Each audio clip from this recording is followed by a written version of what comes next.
Okay, this bat is insane, but is it broken? I missed Mirkwood Bats from my first preview roundup. The card is generally quite the ridiculous commander card, and I should have talked about it. At the time of me doing my first preview roundup, I'd actually spoken about the card twice with two different people, so somehow it slipped my mind, which is kind of wild, because the card is kind of wild. Take Mayhem Devil and Blood Artist to make them do the sexy time, and this is the baby. A 4-mana 2/3 with flying, and its passive ability triggers every time you create or sacrifice a token, with each time pinging each opponent for 1 life loss. I've got to talk about it because I did videos on Friday and yesterday that weren't about Lord of the Rings spoilers and did abysmally. Because all that you want, isn't it? Lord of the Rings this, Lord of the Rings that. I guess me for doing something else. Now, Mayhem Devil and Blood Artist have seen plenty of competitive play in combo decks across Red Black X sacrifice decks in some formats, Aristocrats in others.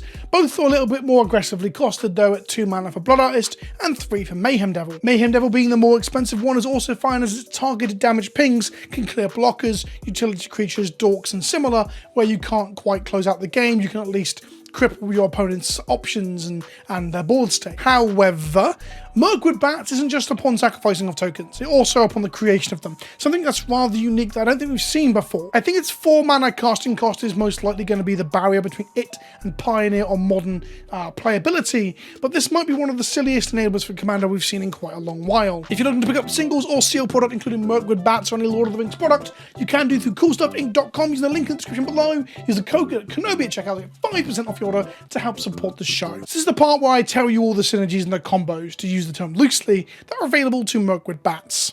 Also, I am shocked that a card called Mirkwood Bats didn't already exist. I could have sworn to fucking God it was a 4-mana 1/2 flyer with downside from Portal. Let's go for the most brain dead and most obvious synergies first. Everyone's favourite $70 goblin, it's Dockside Piss Taker. Make 10 tokens, ping everyone for 10. Sacrifice those 10 tokens, ping everyone for 10. Yes, it's just that easy. The interesting thing about Mirkwood Bats at 4 mana is that it doesn't do anything on its own, but it is pushed quite easily by the most brain dead and easy cards to play. I generally believe this is a kill on sight utility creature or engine. You might even think, you know what, it's not that good on its own, and then you ignore it, someone untaps and just fucking kills the table. You want more fuel for that engine? Well, Tireless Tracker, make a land drop, shoot people, Cracker Clues, shoot people. Gilded Goose to eat a food to make a mana, shoot people. Food, clues, and treasures are inherently nutty with the bat because all of them allow you to sacrifice them for value without having to have a sacrifice engine in play, and they all sacrifice for actual value. There are plenty of cards that make treasures. If anything, treasures is almost an ongoing, I don't know, endemic issue within Magic, as I've done videos on this in the past, but I do think the treasure situation's got kind of worse. I mean, Smaug in this set makes 14 fucking treasures, which is kind of dumb. So the Smaug Saga makes a Smaug, pings them, then it dies, makes 14 treasures, pings them. Magda makes treasure when she attacks as well, and gives you 5 treasure sacrifice payoff outlet thing as well on her body. Very strong with the bat. Jolene.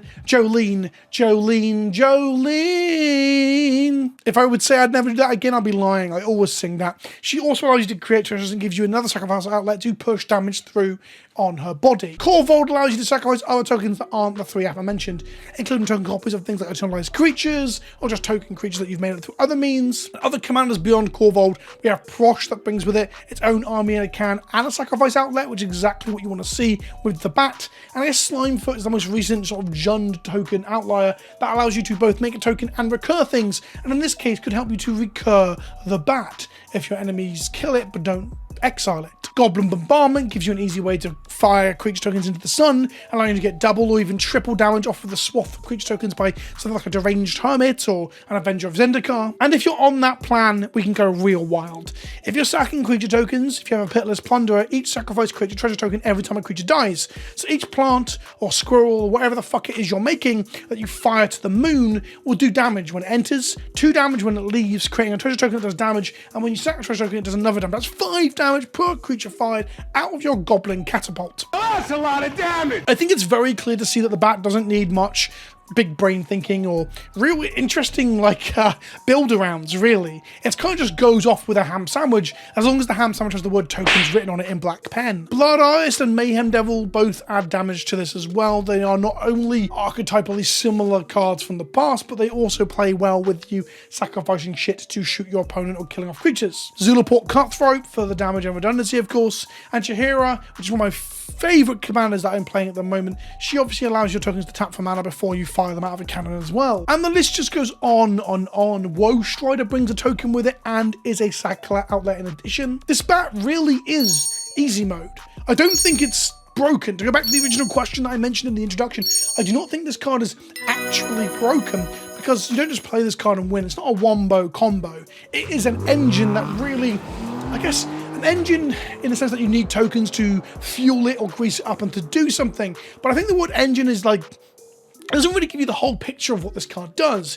Instead, this is kind of like, I don't know, an air filter. I don't know cars. I don't know, the thing that puts NOS into an engine. It kind of powers up engines to make them more powerful. I think the simple inclusion of this in your red-black sacrifice or your Jund's token decks or whatever you end up playing it in will push the power level of your token deck much further than it deserves to be just by the inclusion of this card. Like I said, it's not broken. Hell, it's got no protection. It dies to most removal spells, right? Dies to a bolt. But I do think it pushes token decks over the edge in terms of power levels, so I think people are going to be playing quite casual low-powered decks, and this card's just going to allow you to pop the fuck off, and there's nothing wrong with that. I think the card's cool and everything. It's just rather, I don't know, straightforward, simple, like simply powerful. I think any Magic card that makes me feel like I'm teaching my audience to suck eggs by explaining synergies and powerful combos to them is perhaps a little too good or straightforward in terms of unlocking its potential.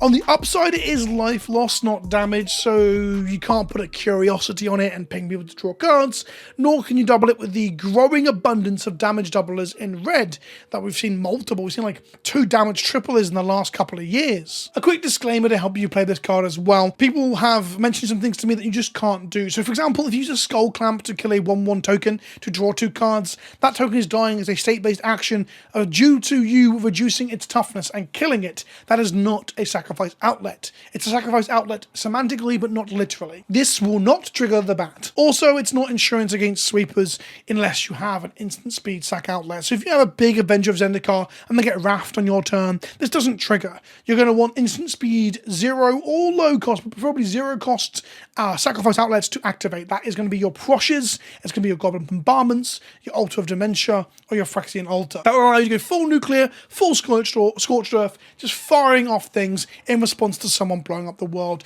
It's not really spite play. Like if someone's going to fuck with your board state, just launch it at them, just fire it all into them and make them deal with it. The Bat is probably going to be one of the best commander cards from the set, and it's like a fucking common or uncommon or something. Don't have it on my notes right here what rarity it is. I think that's cool in many ways.